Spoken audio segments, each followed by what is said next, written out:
Hey guys, I'm Brion Johnson with Reasons Beyond Myself, and today we're introducing a new segment, a podcast segment called Badges and Briefcases. And I have three other individuals with me.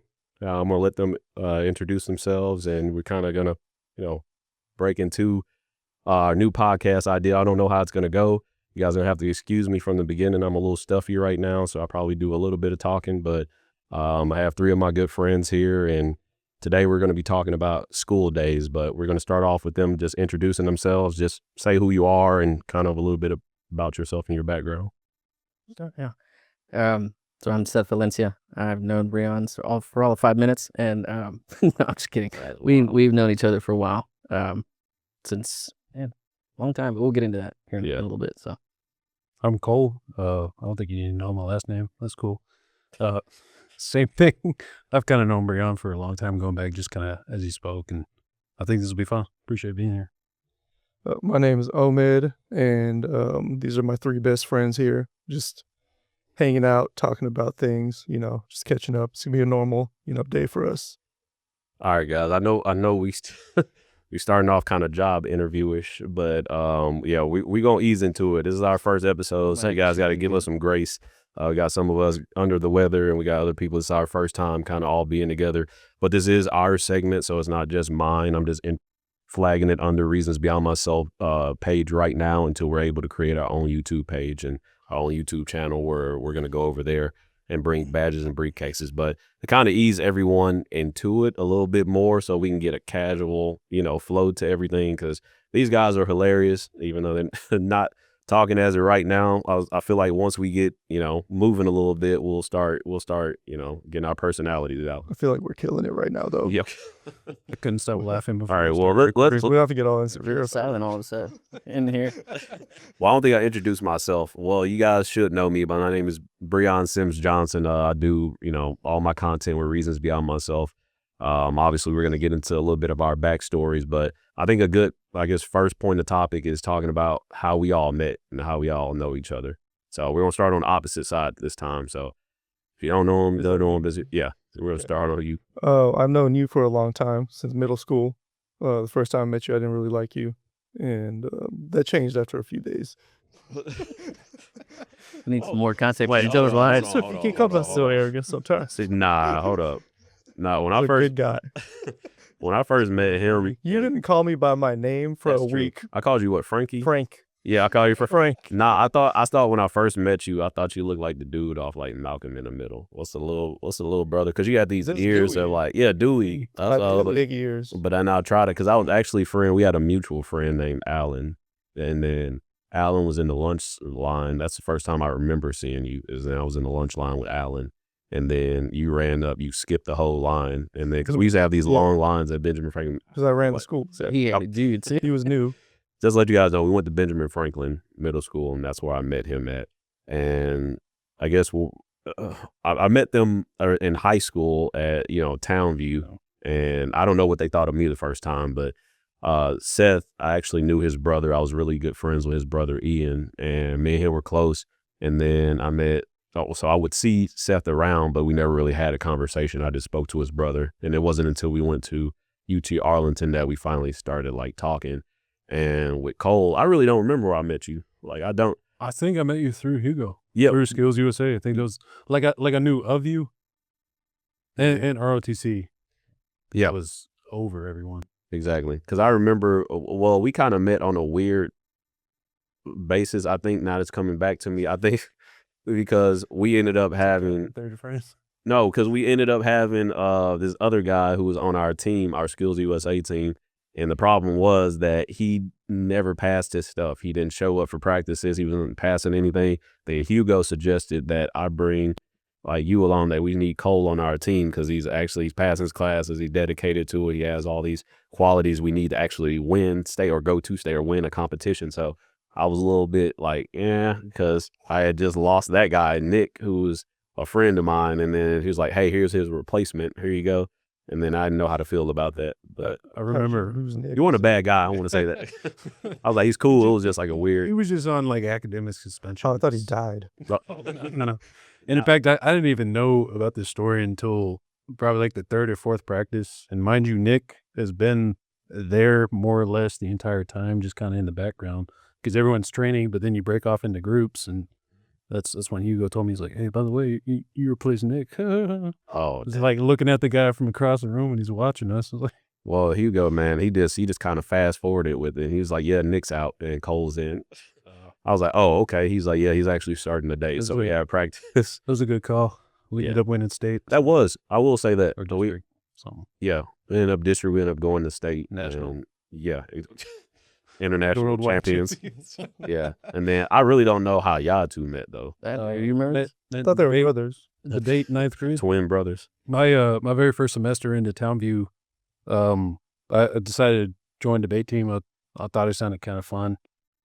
Mind you, 2 weeks into it, I was like, man, this is really boring.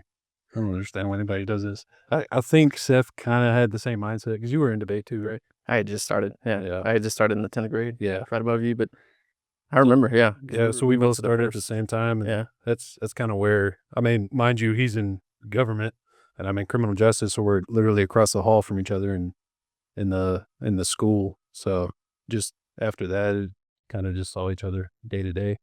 Yeah. Well, that's funny. Y'all started off on a good terms. Me and him started off on bad terms where I wouldn't say bad, you know. it just It's like I didn't like It's you. a little rocky. I was supposed to meet them at Townview, though. Was supposed to be. well, you said something. But what happened? Oh yeah, he was supposed to go to Townview. He was supposed to go to the same high I was school. supposed to go to tag at Townview, but I didn't do my book reports. I was supposed to read The Lord of the Flies, The Alchemist, and some other book, Mm-hmm. and I didn't do those. Is this to get in? And so I just moved states. Oh. Yeah, and then once he moved states, I actually moved programs. So we were both testing and tagged together, and then I ended up going to. I was like, well, let me go for what I want to do now because I was like, my friend's not going to be there, so let me go to law. And then when I went to law, I was in government first, and then I slept through that like the whole first week, and I said, this is not interesting to me. So I started telling one of the teachers like what I'm actually interested in. I said, I'm not interested in like this legal boring stuff. I'm actually interested in like, the action. Look, The who? beating people up. Yeah, nah. Forcing the law. Nah. I was like, I just can't see myself sitting here like all day, every day in like this like office set. I can't do it. And he was like, you may want to try the criminal justice side of this school. And for those of you guys who don't know, Townview is a magnet school. So it hosts 6 different schools. Six different schools in there that like specialize in different areas from like business to talented and gifted to law, Medical. health, and is it education? Yeah, education. Social like- services. Yeah. Science and engineering was the other one. Oh yeah, science and engineering. I was like, I feel like we're missing one. And so you basically have to go through a process of what is an interview. You got to do like some type of written assignment. Yeah, some type of written assignment to be able to get in before you can actually get into this program. And so we were in this program, obviously. I don't know how I got in. I'm surprised they let me in. You got in, but then stepped a foot in after I guess, because you ended up. Talking about the interview really quick, I remember them asking what color best represents me. I think about it to this day. I thought it was hilarious. I was like, I would say green because I don't really stand out in the crowd. It's like, what? Out of all colors, what color does not stand out in the crowd? It's not them asking what's your favorite color on the. I just gave this whole lecture about like, it's such an exclusive school to get into. It's a complicated. What's your favorite color? Is the They didn't ask the me that, interview so- question? okay. Yeah, exactly. It's just one of the questions. It's like mine's green. You're in. That was the right answer, but What else did they ask you? I I felt like that was the only question. You think they was too loud? Like, it was kind of set up like a job They're interview. like, what's your favorite fruit? What fruit? You like What- Panda Express? well, what did he say was the other question?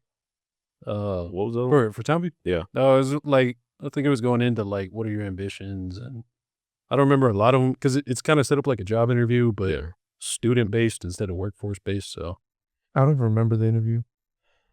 Yeah, I don't either. I don't think I got to the interview for talented and gifted. I just got to like the written portion where we were like going in the classroom and like doing everything there, but I don't remember like anything else from our interview. Maybe that was just Which school were you in, Seth? Government side of law. Oh, you were on the boring side. That was it. So you probably have a different take than me. Then I didn't like the government side. It was just a lot. We got to, they take us every week, take us downtown, Frank Crowley building, we'd go check out the George Allen building. You get to sit in on cases, watch how the lawyers were. We did that. us too. Yeah, we did that. Yeah. But it was kind of fun. I enjoyed it. Exclusive, bro. We did it too. So it was Santa. He's like, hey, we actually got to go sit in on the court cases. I didn't see you there. I had my big old church suit on, bro. Size. Oh, that was you in the baby blue suit? Well, what was crazy is like, at Townview, you actually had to, like, when you did your court days, like when we had to go to court, you'll have to like observe, like, we had to do one of them sheets too, right? Like our observation sheets of what we had to sit in on a trial or a hearing and then write like all this feedback stuff. But I remember my mom, she had bought me 2 suits because I said I need some suits for criminal justice, and she said to go to court. And then she was like, okay, well, we were walking around New Jersey in the streets, and then we went to like this cheap suits spot, and then Is that what it was called? I think it had a cool name to it, but it was just a cheap suits. And then he said, basically, we having a deal today. We having 2 suits for $100. And so you could tell what quality suits That were. must have been some suits. Yeah, he just told me like avoid direct sunlight and stuff. But I ended up putting it on. It was like a big old suit. Don't get it wet. I think I ended up putting like this big old suit jacket on, and the pants. I didn't know you needed to get them hemmed. So I showed up on my first day, and then I was like, damn, I don't have a white shirt. Like the day before, I ended up buying a shirt, and then I just pulled it straight out the package, and then I put it on. So and then when I took off, it had all the fold creases to it. And the teacher was like, They come with the fur coat and like a cane. hey, he said, if you ever pull one of them shirts straight out the pack again, man, he's like, you ain't iron this shirt or nothing. And then my pants were all the way baggy because they were just folded up like 100 times on the bottom because I didn't know you had to go get them hemmed and sized. And I actually still have that suit, but that's not what I used to go to court in. And so it was, looking back on it, it was embarrassing, but I was actually pretty proud of that. Is it even a point in ironing a suit like that? Well, the inner shirt you probably want to because it has all those creases. The whole thing's already messed up. Might as well it goes with the theme. Hey man, I had a gray suit and a black suit. That's all you needed. I feel like those were my 2 like court suits. Like, hold on. Sorry. What's your favorite suit, Seth? What do you wear? 42R? 42 long? No. Are you a blue suit guy, gray suit, black? Probably black suit. You look like a yellow suit guy to me. Yellow? Yeah, I you can pull off a yellow. I could pull off the yellow. I don't want to though. What about you? Pretty much anything but black. Anything but black. What's wrong with black? Is it too like somber? It's just I don't know. It's just there's too What about much. a green suit? I do green, man. Okay. I Hey do man, green. hey, chill out pressing him. Hey, what's That's a compliment to your favorite cousin. I'm interested in suits. so where did you go? I guess you can tell them where you went after you left, I guess, Townview. Yeah, I ran away from Dallas because I was embarrassed I didn't do my book reports, and I went to live with my uncle who was in the Army in Washington State. I went to Olympia High School, where I was not only the only Middle Eastern there, I was the only like non-white person there. So it was a kind of a culture shock for me. Mm-hmm. They Just went all up had there. like both their parents around and stuff, so I didn't know how to connect with those people. So I was depressed for 6 months, and I came back to Dallas and went to Hoodcrest, and where I felt a lot more at home. Well, you were telling me, I remember like following up with you over there when you were in Hawaii. You were like, you didn't like. No, Washington. I went to Hawaii later. No, the Hawaii later. Oh, that was in Washington. So when I ran away from Townview, that was freshman year. I ran away twice from high school, from Dallas. So the first time I went to Washington State, Olympia. Okay. And then, because I remember I was talking, whenever you went to Hawaii, or I remember you saying that you didn't like Hawaii at all. Yeah, I don't like any other place. Well, I just don't like certain places. I didn't like Hawaii. The people were rude, and they were not welcoming. Mm-hmm. They didn't like people from the mainland coming over, which I understand. But then Olympia, that was around the time when the Mavericks were in the championships or whatever. They were going against the Heat, right? And we would talk on the phone about that. Yeah, exactly. It jogs your memory. Yeah, well, that did jog my memory because we didn't do that great during that time period. That's when I was rooting for the Heat, and then they didn't perform that to the standard. I think he starts the heat. But, nah, but one of the things that I want to go over right now is kind of tell a little bit about, like, I guess, who you were in school. Like, who do you think you were? And then we're going to get a reality check as well. So you just talk about, like, were you the sports person, or were you the nerdy person? Did you have a lot of friends? Did you not have a lot of friends? Or, like, kind of what was your identity in high school? Who want to take that? I had a lot of like light friendships all over the school. I could hang out with like jocks and the band nerds and regular nerds and anybody, but I was never like tight with the single group ever. I just kind of floated around.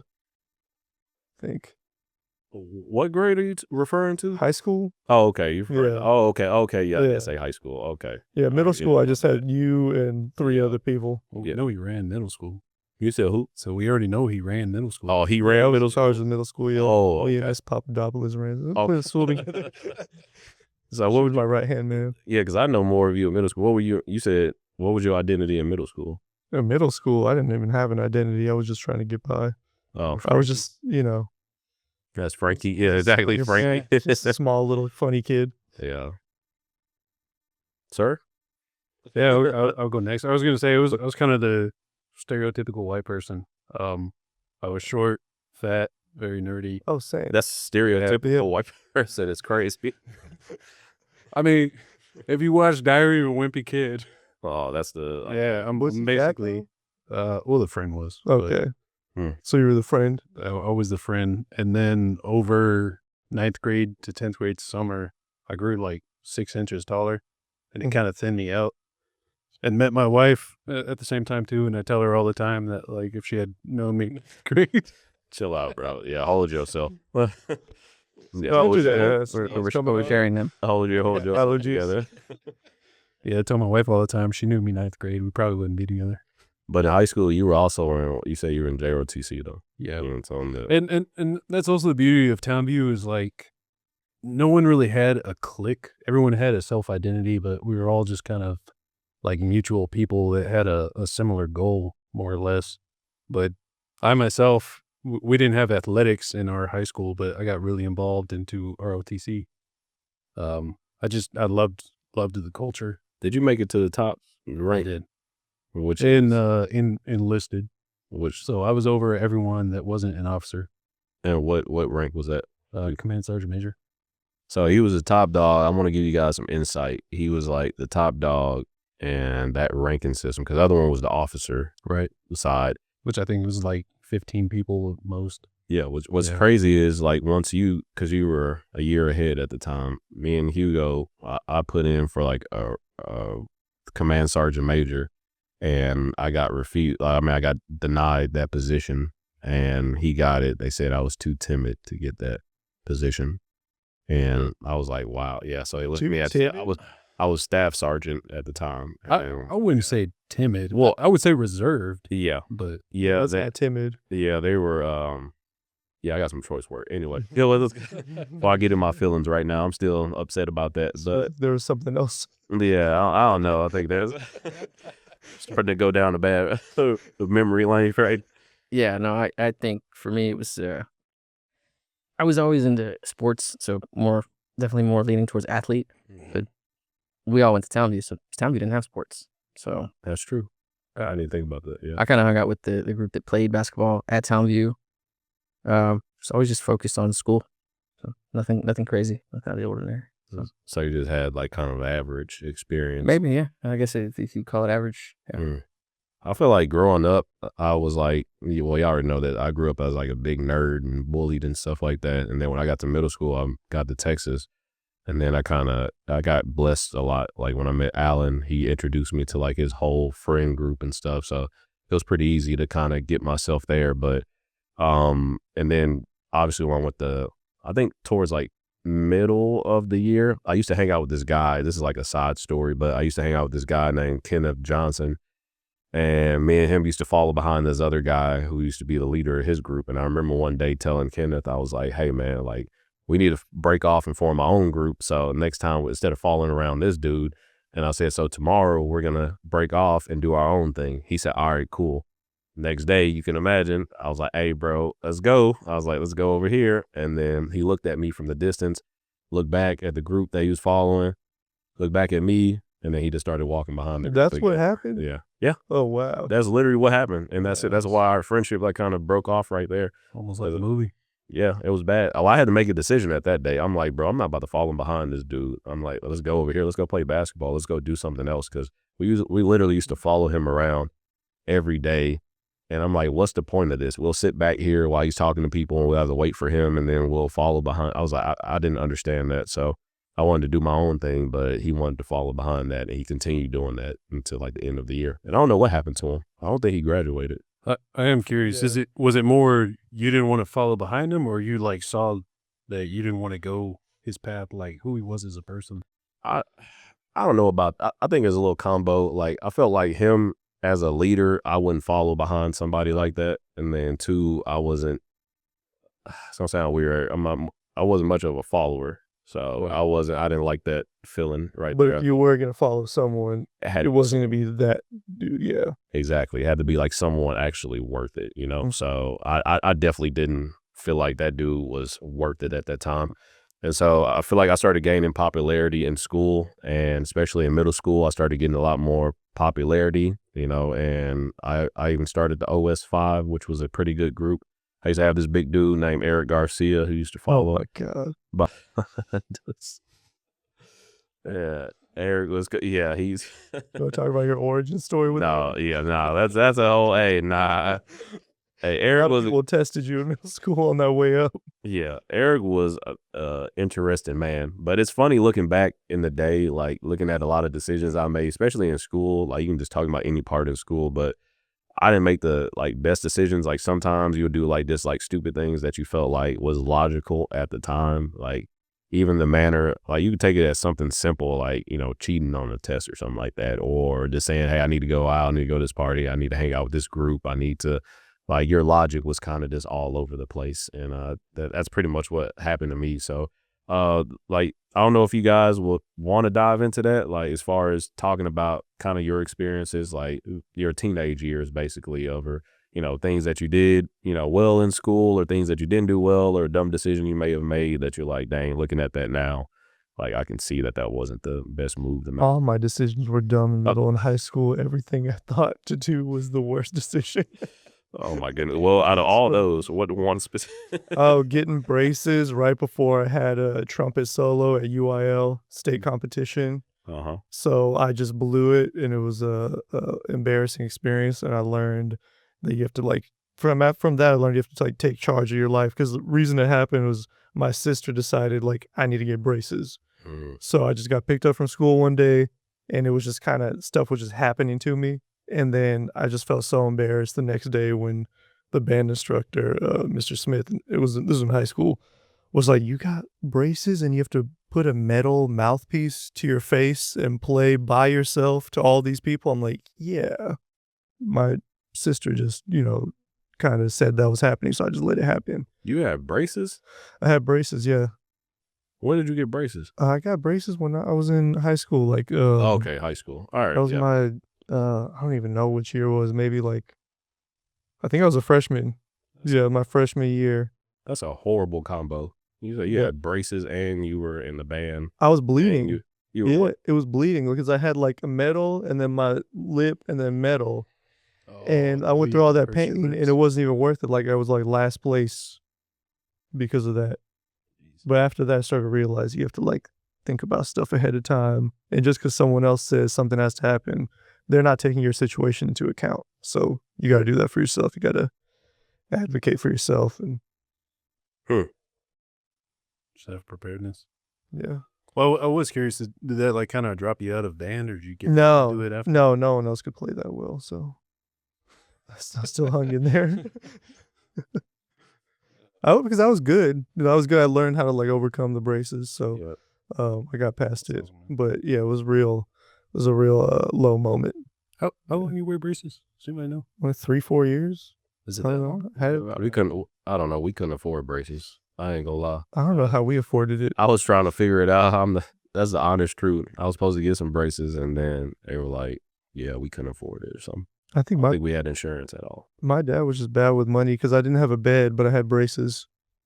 Like I didn't have a bed frame. Yeah, I feel like, you remember when, Davis, I don't know if you remember that. Yeah. From the basketball, he got his, yeah. Are we allowed to say people's whole name? Well, probably not whole name, but okay. I'm not saying anything bad about Davis B. It out. Yeah. Well, so we can edit it out. Nah, that's no, don't. It's not that important.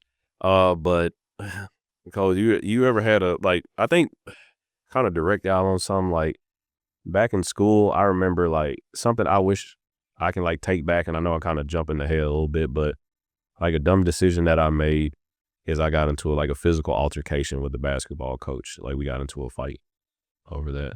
Where?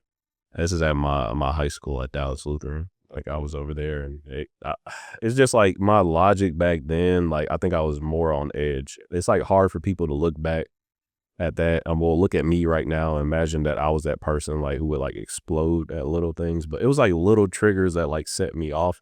And he made like a comment about my family one day, about like my adopted family, and I didn't like that. And I reacted out of emotion. I said if I went back, I probably wouldn't have did what I did, because I was just more explosive. I was playing with so much passion in basketball, and I had a lot of like stress on me. I didn't know how to like manage a lot of those emotions, so I would just like explode. And then it got to that point, like I said, he made that comment, and then we got into a physical altercation. And that's one thing that I said, man, I just kind of let my teenage like emotions take over. See, that's what I'm curious about, though, because he was the adult in that situation. I'm sure someone else could have clocked that in you, that you were overreacting and being, a little off base. Like, what do you think he should have done to check you there besides?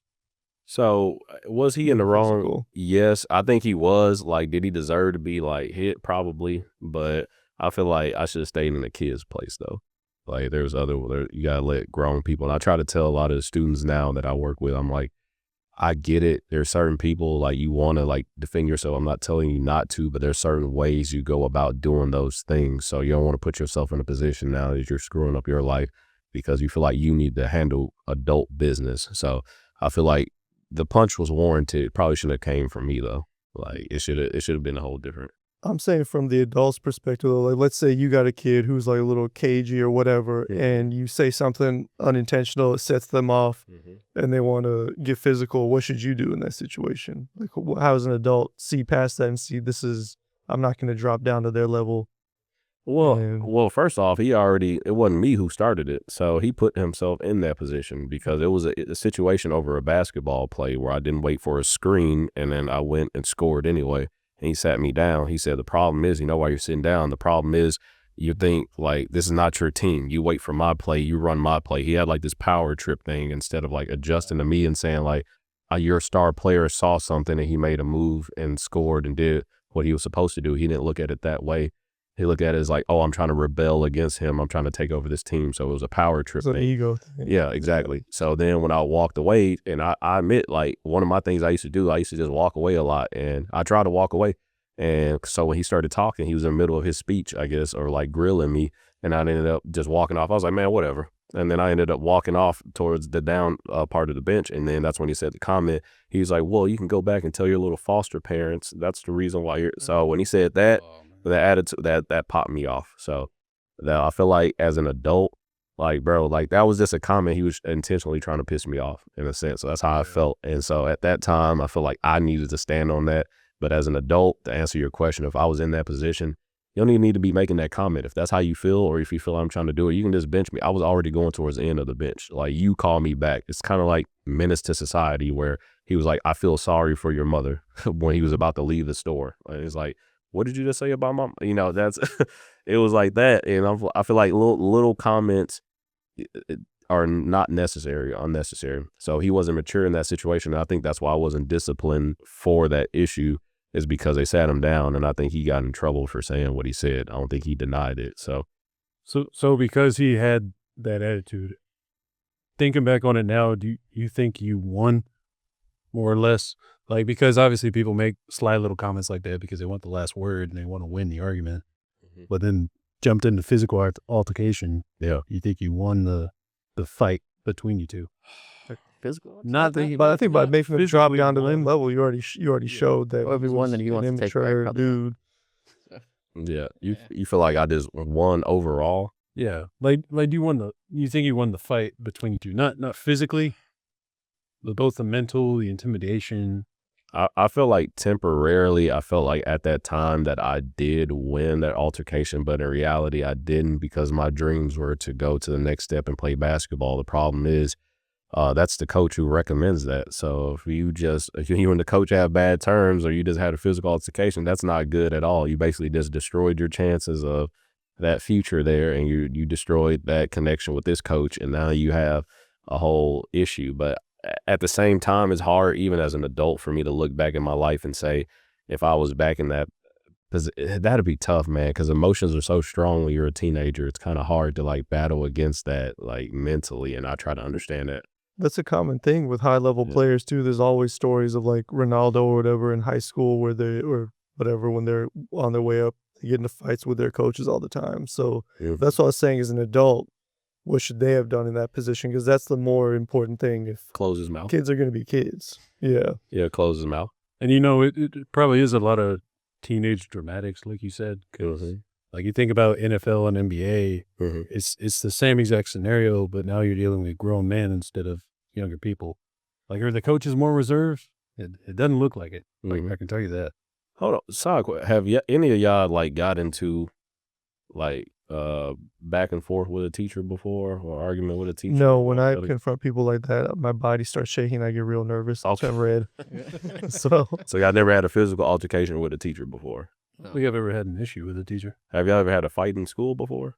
yes, Kinda. Yeah. Oh, you said kind of. Well, I don't know if I call it. I was in 5th grade, and mind you, I'm still like short and fat at this point, but I was playing basketball on the blacktop, and some kid got mad because I was reaching for the ball. I'm not very good at basketball. But, he ended up pushing me, and I pushed him. And he pushed me, I pushed him. And then kind of the same scenario where, I'm thinking about shaking. I'm trying to control that. Yeah. So I ended up pushing him again after we were more or less done. And then he takes a swing and pops me right in the nose. Started bleeding real bad, and then I got suspended. a question about that story. How short and fat were you? And how short and fat was he? He was not short and fat. Okay. He was a grade above me. He was probably a foot over me. Wow. Yeah. So your only courage. fight in school, you lost? Yeah. Okay, Seth, have you? Hey, you can't let him off. That's It's a damn shame, right? But I got suspended. He got suspended. But basically, the principal saw it as like I provoked the fight, and was like, yeah, I mean, I kind of did because I wasn't thinking. Wait, hold up. I kind of want this goal to show up when we play basketball. Yeah, exactly. Like, where was this one at? But I probably didn't listen that well while you were telling that story. But what did you say the reason was for the fight? He was jealous of his height. Yeah. He reached. I reached for the ball, and he's wearing a chain, which I think I've even popped Brion a few times. Yeah. Reaching for the ball. Well, what's crazy? Starting to get an idea of what this other kid looked like. But what's crazy about that is you just said that, and it just reminded me of something. I don't think you remember a dude named Philly. I know. I In our remember. middle school. And yeah. There was a situation where it's kind of a similar thing where, Omed had lost. I don't know how the loose ball was there in basketball, but Omed was like, they were just playing outside, right? And then I was talking to Philly, and they got to a situation, because I was always like really protective over my like friend group. A lot of the times, like if they had issues, I would rather step up and deal with the issue over them. Like I just felt like. Can I insert a comment real quick? Uh-oh. I was short and fat too, but I had other people fight my fights. Yeah. I befriended all the tough kids. That was the perk of being in my group at that time. Like you does that Pretend like the Yeah, mafia. protection. Yeah, mafia protection at that point. Exactly. It was like, if you want protection, you'll come work for me. I'll come over, play 2K, and I protect you. What did OS5 stand for? The original starting five. Oh, was it 5v or did you get to that point? We did have five. Like I'm just trying to remember. So it was me, you, Kendrick. Rename this. Like count did you Galen. put Josiah in there? We can count Josiah, yeah. And then Galen. Galen or there's a more Alan? important person. I think Alan was original. Who was the other important person? I'm just making up a friend in my head. was Just just like we thinking- had a whole extra person. Anyway, the original fight, like there's a guy named Philly, and I was standing out there with next to Philly. Turn your mics off. You're laughing like that. Exactly. So I was standing next to Philly, and then the ball is a loose ball, and then Omed basically bumped into Philly, and then Philly just popped off like 0 to 100 type of fight. Okay, do you remember what he did too? What? I got the ball, and maybe I'm thinking of a different fight, but I remember getting the ball one day on the schoolyard. I grabbed the ball, and I turned around and he shoved me from behind, like kicked me down, Oh yeah, and I like face planted and I just went like dizzy, like lights. that wasn't me. That was a different. No. What do you mean? Nah, that wasn't in front of me. I would have. No, you did do something. Yeah, nah, that wouldn't. No, if he did all that, I don't remember all that because I would have popped off at that point. No, you did pop up. Do you remember this time? Well, no, you can ask. Like I stepped straight up to Philly, dude. I didn't like. It was at that point I was cool with Philly. It wasn't a point that it was that I felt like he was popping off over an accident, like what you were saying. Like someone's playing the game. They're not trying to actively hurt you, but now you feel like you got to be tough and try to hurt somebody else. So that caused me to like step up in front of him, but like, hey, bro, like chill out. He's like, man, I don't even want no issues, bro. I'm like just chill, man. Like it's just calming that down. It's like if you want to fight me. Don't fight somebody who's like innocent in the situation, because that's basically what you're doing. You're trying to like bully someone, and I didn't like that. But yeah, then me and him got into a fight over me saying he wasn't grateful for what I did. No, so this was what I'm talking about. Oh, that was it? Yeah, oh yeah. No, okay. you didn't. Hold up, you didn't just talk to him. You threw him down. Yeah. You remember? Okay. Yeah. Are we not mentioning that? Sorry. No, yeah. We're not supposed to talk about violence, but now I'm just playing. I mean, you didn't do anything excessive. Yeah. I feel like it. Like it was more like separating the situation because he was going to continue. Mm-hmm. So I don't know. I don't think that's like violence.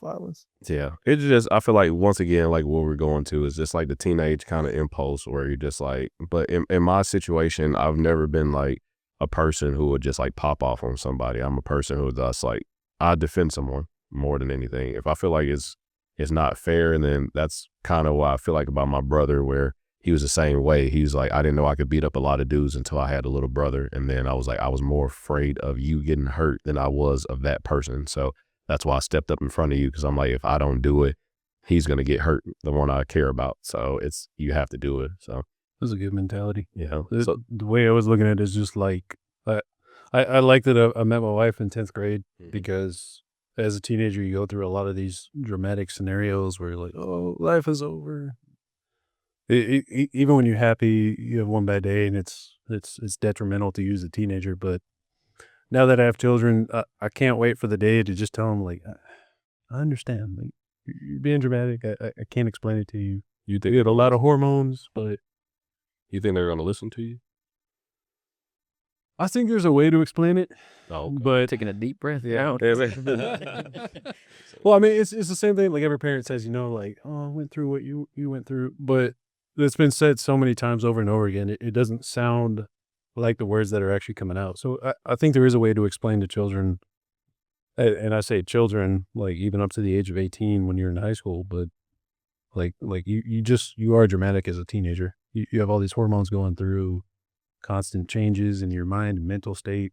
There's also a lot of like more inner politics when you're in school too. Like there's all these kids you got to deal with. There's a lot more confrontation. Like there's, as an adult, everybody's a character. Like hormones or like whatever more stable, but there's also less people like you're dealing with on a daily basis. You didn't answer this question though. Like, have you ever gotten in trouble in school?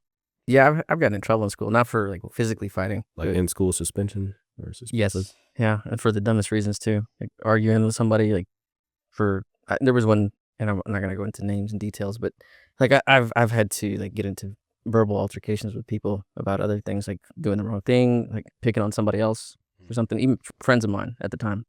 So, but I've gotten sent to the in-school suspension and literally for the dumbest thing, being 5 minutes late to a class. Oh, you dumb. For tardiness? Yes. And I'm like, and they wouldn't let me back in. So only times I got in trouble in school is because someone else did something and they thought it was me. I was always getting framed. I never got framed. Yeah. Remember one day, two kids, Eric and someone else, they were like throwing something at each other in the gymnasium in the morning. Oh, they all. And the police officer lady, security guard lady, come over and she's yelling at me and Kendrick and makes us go sit on the wall for like, it must have been 5 hours. Well, that's when you could. It felt like 5 minutes to me. Well, that's when you could actually do that. You can't even do that in school anymore. Like the punishments we got growing up are definitely not the same. What they're getting punished for nowadays. I feel like nowadays it's like you can't do any of that. Like even JROTC, they told us that. I went back and saw the teachers there. They said they can't do push-ups. They can't make you do push-ups anymore. What do they make you do?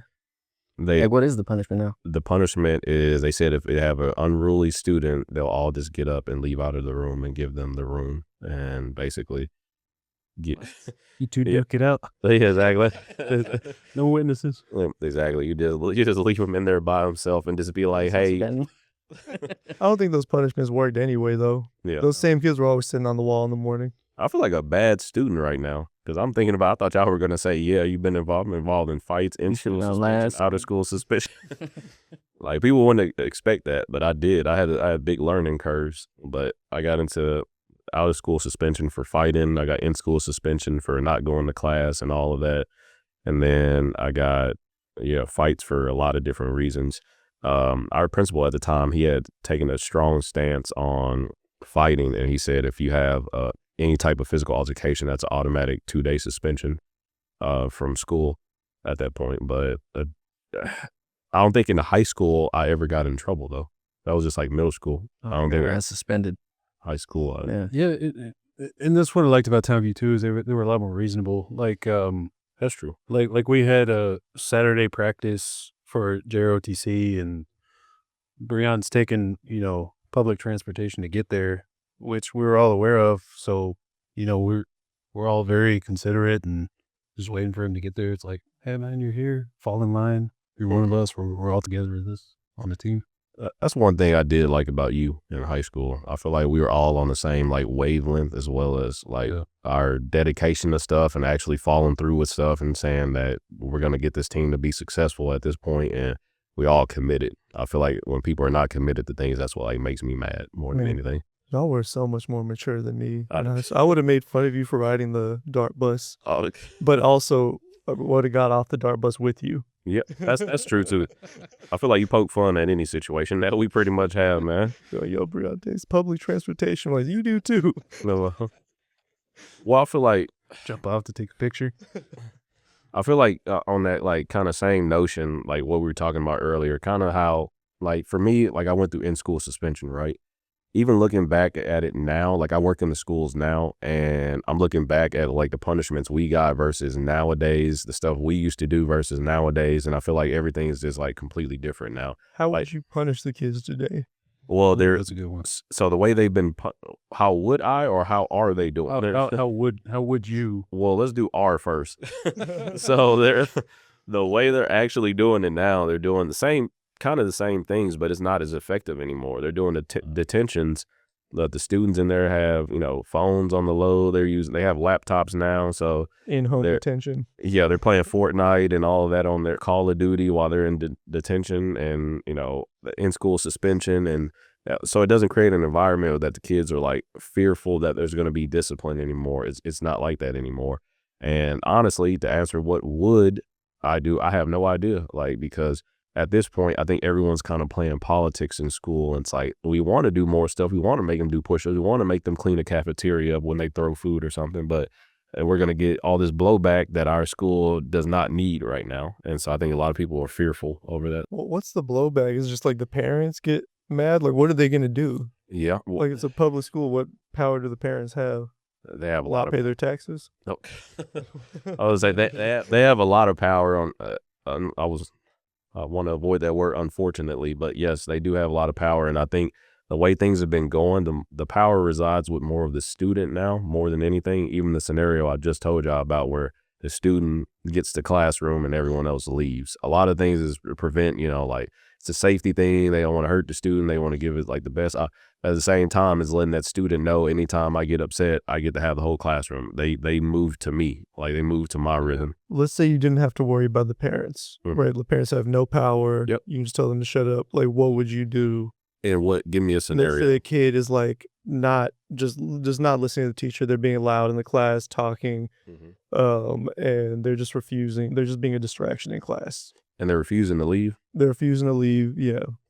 So I feel like at that point, I would go into like kind of their new model, but I contact parents right off the back, like trying to let them know like what's going on, because I'm not going to put my hands on somebody else's kid. I'm never going to say that that's the answer, because you are putting yourself in a dangerous position right there. Because I've seen a teacher who put their hands on the student because of that same reason, and they got beat up over it. So I don't think that's the answer, but I think that students, and I want to say call the parents. I want to say get that kind of fear of the parents, but a lot of students now don't fear their parents as much anymore. They're like, they can't really do anything, and that's tied into the law over what you can and can't discipline your child for, or to what extent. So kids are like, I'm not getting punished at the house. I'm not getting any of this. But I think the punishments we need to go back to is, having those, help them with the cafeteria, help them clean up the cafeteria, help them pick up trash around there, help them do more stuff that will better the school and also teach them a lesson at the same time. Because sitting in ISS all day, that ain't doing nothing for them. And You know what I think? Lean on me, Morgan Freeman. So what she do? Push them all out. Oh, I thought you meant push them off the top of the roof. Yeah, pull up with that too. Make it work. I don't know.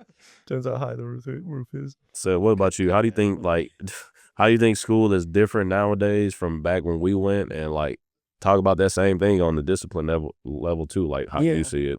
I mean, it's, from what I hear, it's softer today. I'm not going to school right now, so I don't know what's going on over there. High school, besides from what I hear, but it's definitely a lot softer. And you're right, the parents do have a lot of influence right now. So when you do something, you try to discipline the kids, that if you're working there, that's just going to blow back on you. So. Are the parents okay with their kids acting up, or they just don't know what to do with their kids because they're busy and overworked or whatever? I feel like the first reaction of a parent is to defend their child. So they go into defensive mode over anything. Like if you say your kid can be blatantly wrong, you can be like, okay, my kid, we can tell, hey, your kid threw a piece of paper at this student's head and hurt him. They'll be like, well, what did that kid do to my kid?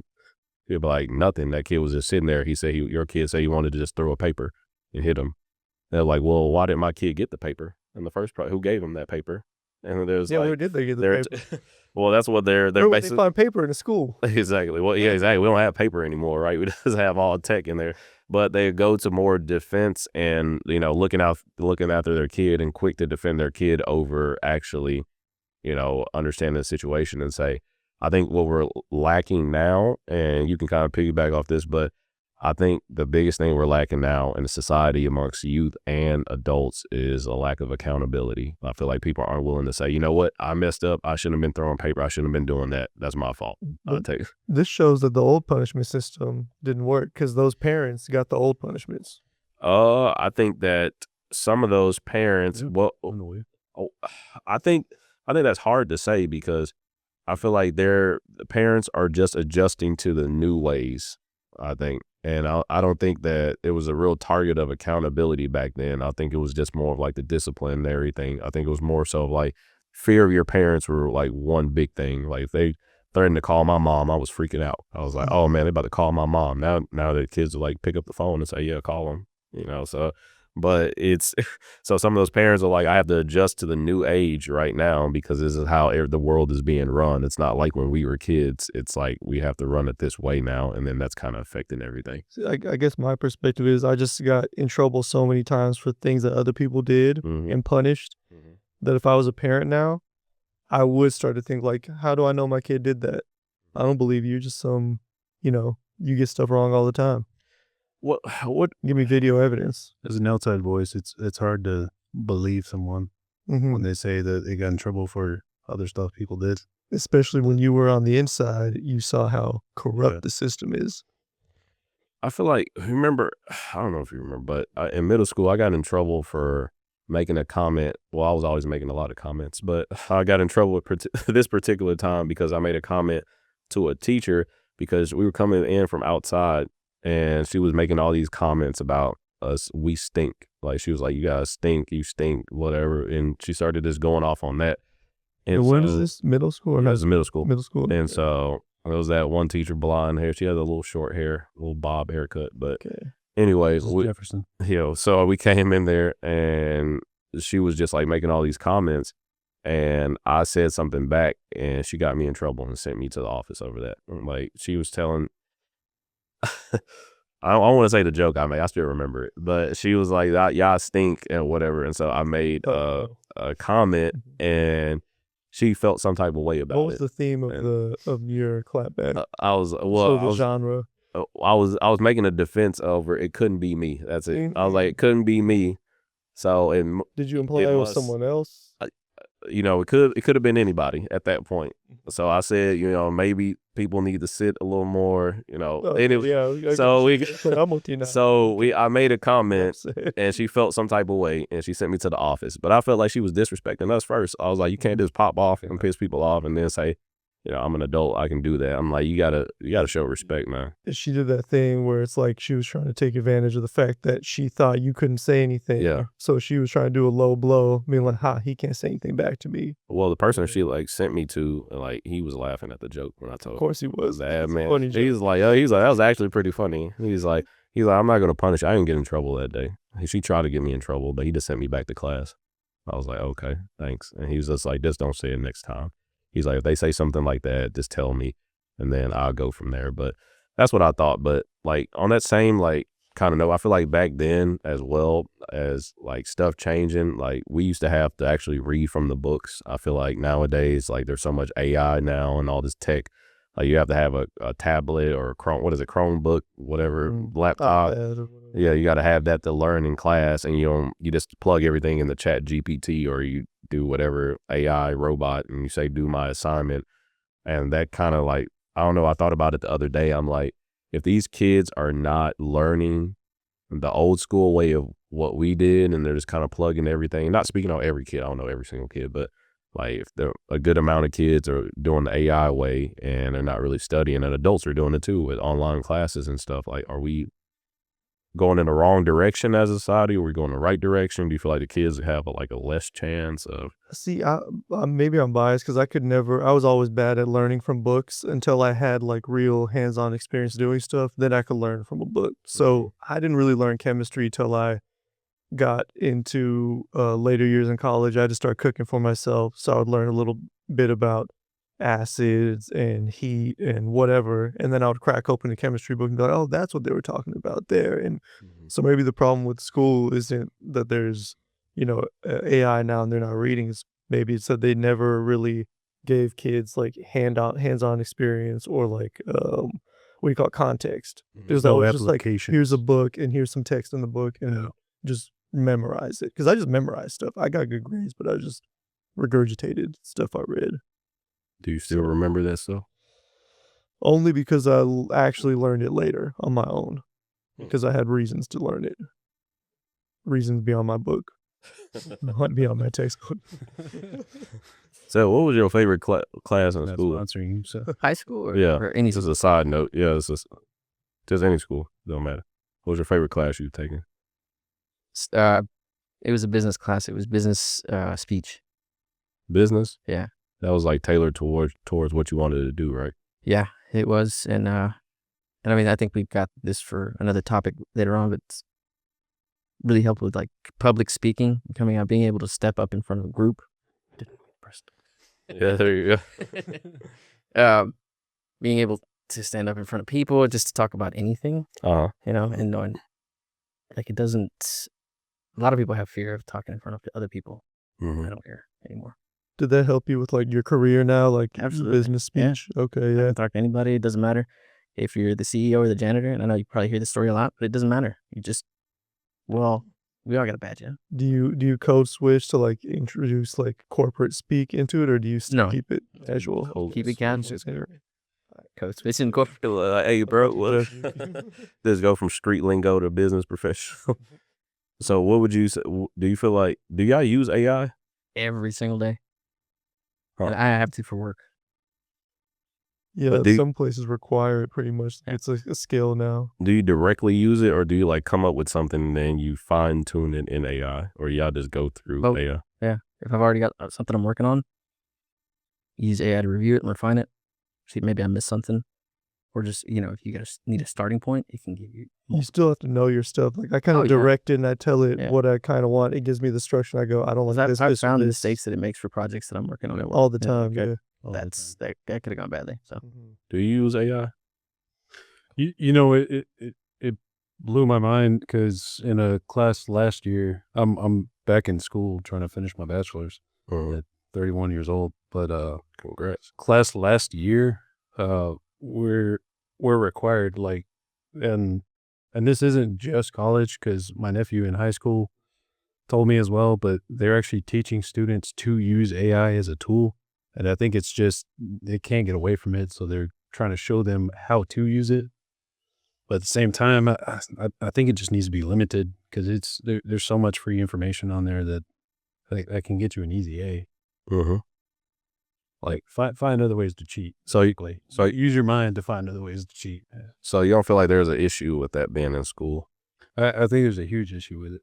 Oh, because like the way we would cheat growing up, you had to think about it. Whereas now you literally just plug it into AI. Yeah. There's no cheating. What? What do you mean? Like, what do you mean? There's no challenge. We cheated with pencil and paper back in the day. It's like, oh, it has notes. Our playground, they're not as creative today. They can't cheat. I can't choose. Yeah, when Cole was cheating back in the day, continue. I remember I had a web design class, just as an example, back in high school. And I couldn't figure out the coding, or maybe I just took too long to do the assignment, whatever it was. But what I ended up doing was literally copying the professor's examples coding, changing some pictures, changing some colors, and learning the coding that way. And it just really helped. Whereas nowadays you can literally just give Chat GPT, if you want to use Chat GPT as a prompt, say, build me a website, show me the coding. But see, that's how I learned a lot of stuff too, is through AI. My coding got way better. If you use it the right way, you can tell it, like, describe what you did. So you're teaching yourself and just doing it faster. Yeah. That's what I would do. Like, it would spit it out for me, and I would feel kind of guilty about it. So I would go, explain this part to me, this part, this part, this part. Yes. And it can explain it to me 10 different times. I can ask it to explain it 10 different ways. So it just all depends on how you use it. In my line of business, it helps out. Yeah. But I think maybe that's just, it was introduced to us later in life. Whereas now, like I said, there's just no challenge. Like if you, same thing with, like, you grow up with phones versus someone that's 10 years older than you didn't grow up with phones. They don't understand, like, certain aspects or how to, like, I find people in my job nowadays that don't understand the concept of a directory or even, like, file folder within Windows. What a VHS was. The struggle of having to rewind a VHS tape. I got you. So if it stays like this, it's a problem. But exactly. Yeah. Yeah, that's what I was going to ask you. I'm like, do you feel like the change we have now is, like, bad in schools, or is it, like, just different? It's becoming too easy. I think it's just different. I would say just different. Yeah. Bad, I think you're going to have both. It really depends on how you decide to use it. I feel like there's less motivation like, to learn stuff now. Yeah. I remember I was, like, sitting in on a class and they had to do, like, a project where they had to, like, build something, and we used to have to build PowerPoints and stuff, and they have to do a lot of that stuff. And I was like, hey, you want to work on your project? Like, you ain't going to have that much time. They're like, oh, I'm just going to, Chat GPT it. I'm just going to throw it in AI. I always want to, and they're just going to do it for me. I don't have to do all that. I was like, well, how you learn, like, the mechanics of actually doing it? Like, you're just using something that's going to develop the whole thing for you. You're not learning how to fine tune your skills. But I feel like it's, in that aspect, is bad. And it's also a little bit just different too, right? Like, you're talking about cheating back in the day. I mean, they're still going to cheat regardless. They're going to find new ways to do it. But I feel like that's like my biggest hindrance. It's like it's taken away their, like, aspiration to actually want to learn stuff and how to do stuff. Because it's like, why do I need to learn how to do it? Okay, so one question that I want to ask y'all is, out of all the stuff that school prepared us for in life, do you guys feel like school prepared us for life, or do you feel like life prepared us after school? Oh, hands down, life prepared me after school. Didn't do anything to prepare me for the real world. It was a totally different experience stepping out of school and seeing what life was actually like. So, I mean, even career-wise, it didn't prepare me. Like, I didn't even know, like, computer science was a thing. The school I went to, at least. Like, they didn't prepare. Like, it was all very detached from reality. Yeah, I can kind of piggyback off of that. I would say the same thing. Like, I feel like our high school specifically was a very good introduction as to becoming part of a collection of society. But there's so many roles and so many opportunities out there that you've never heard of Like I've been in procurement since 2015. Had no idea what procurement was prior to 2015. I could probably tell you the definition, but that's about as far as I knew. And obviously there's a role for everything business. Every business, every industry, but you don't have time to explore that. So it's like I know in school everybody tells you you're trying to learn like what you want to do in life, but you really don't know because there's no way to know because you don't know what you don't know. They don't give you any life experience, no hands-on stuff. You should end it with, you know. You don't know what you don't know. Don't know what you don't know. Yeah. Seth was prepared in school. By school. The school prepared. I don't know what y'all are talking about. No, I paid attention. I did pay attention. No, life prepared me for school. You know, my upbringing, my parents, how I was raised. So that kind of influenced my attitude towards everything, whether it was school or just being out in the open. Like I said earlier in a earlier moment, we talked about where Town View would drop you off downtown. You'd just be like, it would literally drop you in the middle of downtown. You can go to the courts, you can go to explore downtown. You had like scavenger hunts they'd send you on, right? And you had checklists you had to run through. You see all walks of life in downtown Dallas. So yeah, my attitude in being approaching something like that, instead of being timid like some of the other classmates that I had. No names, but Do you have like a downtown moment where you like learned something, or was it just yeah, we're still riding the dart. Ooh, Yeah. Pearl Station. Yeah. I remember that station. Yeah. And then I would say university prepared me for life because I learned a lot more than I did in high school. But when I was at the university, UTA, I mentioned the public speaking for the business speaking class, and there were a ton of others that prepared me for life and things that I see day to day in my current occupation. So I'd say both. I'll angle it a little bit, and I'll say that I feel like life prepared me. Obviously, from my backstory, you guys already know life was already preparing me before I was, in this position. I'm referring kind of Texas schools, but life hit me hard at that time. But I feel like school did equip me with what I needed for my future in life. And what I mean by that is it gave me good friendships. It allowed me to meet great people. It gave me good connections, mentors who are still in my life. And it gave me those moments in life that kept me going forward. So I think it did what it was supposed to do for me and equip certain people and certain lessons in my life. Even that teacher I talked about earlier who made an impact. If I didn't have them, I wouldn't be at Town View. I wouldn't be, I even had, the sergeants in JROTC helping me when people were trying to grill me for my shoes looking dirty or my boots, an inspection looking dirty, but I was walking miles to school to try to get to school. And the teacher understood that, and he got that kid off my back. And they even harassed my landlord and got him to fix the air conditioning in my house. And so it did put me around the right people that got me a better life or created that better future for me. So I will say that school was definitely a great place for me, not necessarily for the book stuff it taught me. It did educate me, but life is going to life at the end of the day. But I do feel like school equipped me with what I needed to know or what I needed in life to be successful. There we go. It's probably better. Yeah. Anybody else? I guess that's one thing that school did right that prepared me for life was like I learned that you could get away with a lot of stuff if you had like the right people around you and like talk to them the right way. Like I learned how to socialize with authority figures better and You said getting away with a lot of stuff Where is we crazy. going with this? Exactly. well, like like there's like certain rules and whatever that you're supposed to follow, right? But if you show that you're a good person or whatever, that you care about helping everyone out, you don't necessarily have to follow a certain line or path or whatever.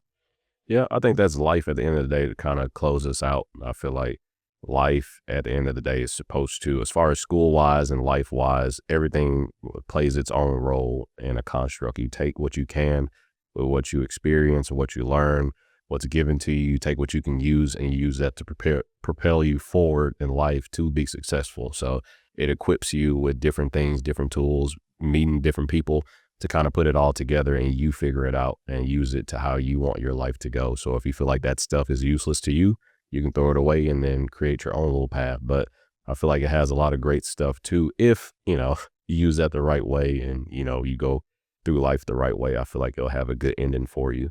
I will say, I wish schools had more, like personalization with students, only because you get into your career in these different industries and there's so many different like personality quizzes and, I forget the big one, but schools are just catering to the general mass. Like for me getting into college, my goal was a bachelor's. That was about it. But I essentially just treated school like it was a job. I wasn't thinking anything ahead. I just, go to college and I'll be good. I'll be good for life. Well, that was about it. I wish there was some way the schools can see that in a student and just kind of, reach out a lending hand and say, here, let me show you. I can see that. I'm like, I feel like it's hard to personalize things. I know I'm kind of dragging it right now, but I feel like when you just have so many different students like there, it's kind of hard to make the impact. You're really just gonna focus on the ones who are really at risk more than anything. Like I feel like with me, when I started having issues, that's when they started kind of trying to tailor it to me, and that's when they started helping out a lot more, when they started knowing a lot more. But I think it's hard to do that over a wide spread because I feel like everyone's background and cultural upbringings and like what their parents stand on or what they believe is going to come into play, and it's going to make it a lot harder to personalize things. That's why I said lean on me, Morgan Freeman, kick half these kids out of school, focus on the ones who are there for the real cause. Okay, we're not we're not going to that extreme. They're not gonna pay attention anyway. Oh my goodness. And one of the last questions that I kind of want to go off into, and that's why I had to write it down here. And it's more so of just talking about like life in general and how like things, progressed over time, but just talk about kind of a school experience or a teacher or even advice that you would give your younger self, a teacher that made an impact in your life, or what advice would you give your younger self if you could to like make it easier to go through school? And I don't even know if I would give myself advice because the things I've learned, I've had to learn through like just hard work, going through it and experiencing things. It's hard to, I guess, just don't get discouraged by anything. Like look at any bad experience in a positive light. Don't feel down about this or that if something bad happens to you. That's the only advice I could give myself. Yeah. Cool. Yeah, I was gonna pretty much say the same thing. Teacher that really inspired me was Mr. Sergio Perez, which we all know. He inspired a lot of kids, act the same way around everybody. I don't know him. But it was just his whole mentality of it's okay to fail, and just kind of piggybacking off AI. There's this concept that, I can get perfect grades, I can get 100%. Like you cannot have good times without bad times. So you need to fail. You need to learn consequences. You need some type of motivation, like Brion was saying earlier. I think for me, it's kind of along the lines of what Omed was referring to. If I could talk to my younger self, just keep going. You're gonna even though you stumble on something, you think you're messing up. For me, it was being the first one to go to college and actually graduate college. I was figuring it all out for the first time. I didn't know if I was doing the right thing or not. I was trying to do my best, so I was just keep going. Yeah, I think to kind of close us out, the teacher that made I'd rather take that one. It's like the teacher that made a big impact in my life was a middle school teacher that we had, a history teacher.